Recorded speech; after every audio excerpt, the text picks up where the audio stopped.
Hello guys, welcome to my channel oh my dish. আজকে আপনাদের জন্য নিয়ে এসেছি একটি মজাদার তরকারির রেসিপি, লতি চিংড়ি। আপনারা যারা এখনও আমার চ্যানেলটি সাবস্ক্রাইব করেননি তারা এক্ষুনি সাবস্ক্রাইব বাটনটা ক্লিক করে দিন। তাহলে চলুন আর দেরি কিসের, চটজলদি চলে যাই লতি চিংড়ি রান্নার সম্পূর্ণ রেসিপিতে। প্রথমে একটি কড়াইয়ে তেল দিয়ে নিলাম। তেলটা সামান্য গরম হয়ে গেলেই কুচানো পেঁয়াজগুলো দিয়ে দেব। এবার পেঁয়াজগুলোকে ভালো করে নেড়ে চেড়ে দিচ্ছি। পেঁয়াজটা যতক্ষণ বাদামি রং পর্যন্ত হয়ে না যায় ততক্ষণ এভাবেই ভালো করে নাড়তে থাকবো।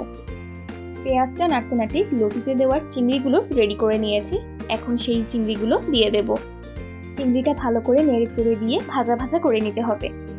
লতি আর চিংড়ির মধ্যে প্রচুর পুষ্টিগুণ, আর দুইটা একসাথে হলে তাহলে তো আর কোনো কথাই নেই।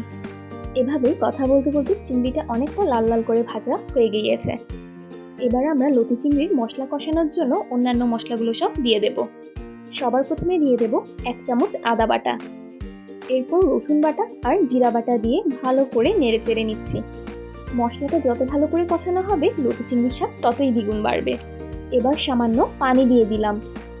পানির সাথে সবগুলো মশলা ভালো করে মিশিয়ে নেড়ে চেড়ে দিচ্ছি।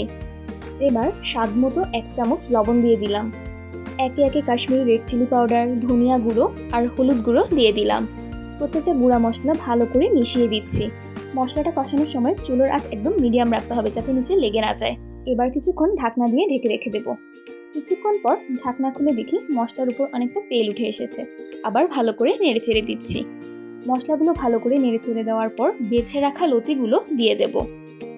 সব লতিগুলোকে মশলার সাথে মিশিয়ে দেওয়ার জন্য ভালো করে নেড়ে দিচ্ছি। লতিতে প্রচুর পরিমাণে প্রোটিন থাকলেও এটা কিন্তু লো ক্যালোরি খাবার। এবার কিছুক্ষণ ঢাকনা দিয়ে ঢেকে রেখে দেব। এরপর কিছুক্ষণ পর ঢাকনাটা খুলে আবার লতিগুলোকে ভালো করে নেড়ে চেড়ে দেবো যাতে নিচে লেগে না যায়। আপনারা কি জানেন লতি আমাদের শরীরের চামড়ার উজ্জ্বলতা যে বাড়ায়, আর সাথে বার্ধক্যের প্রভাব কমাতেও সহায়তা করে। এবার নাড়াচাড়া শেষে আবার ঢাকনা দিয়ে ঢেকে রেখে দেবো কিছুক্ষণ। বেশ কিছুক্ষণ পর ঢাকনা খুলে দেখি আমাদের লতি অলমোস্ট রান্না হয়ে গিয়েছে। এবার সব লতিগুলোকে ওপর থেকে নিচ থেকে ওপর পর্যন্ত ভালো করে নেড়ে দিয়েছি। দেখলেন তো কি সহজে চটজলদি করে ফেললাম লতি চিংড়ি। এখন আমি একটি পাত্রে পরিবেশন করে নেব মজাদার লতি চিংড়ি। মাশাআল্লাহ, খুব সুন্দর স্মেল আসছে লতি চিংড়ির। এই লতি চিংড়ি দিয়ে তো নিমিশেই 1 প্লেট ভাত শেষ করে দেওয়া যাবে। আপনাদের যদি আমার আজকের ভিডিওটি সম্পূর্ণ ভালো লেগে থাকে তাহলে লাইক দিয়ে পাশে থাকবেন, আর যারা এখনও আমার চ্যানেলটি সাবস্ক্রাইব করেনি তারা এক্ষুনি সাবস্ক্রাইব বাটনটা ক্লিক করে দিন। সবাই ভালো থাকবেন, সুস্থ থাকবেন আর ও মাই ডিশের সাথেই থাকবেন। আল্লাহ হাফেজ।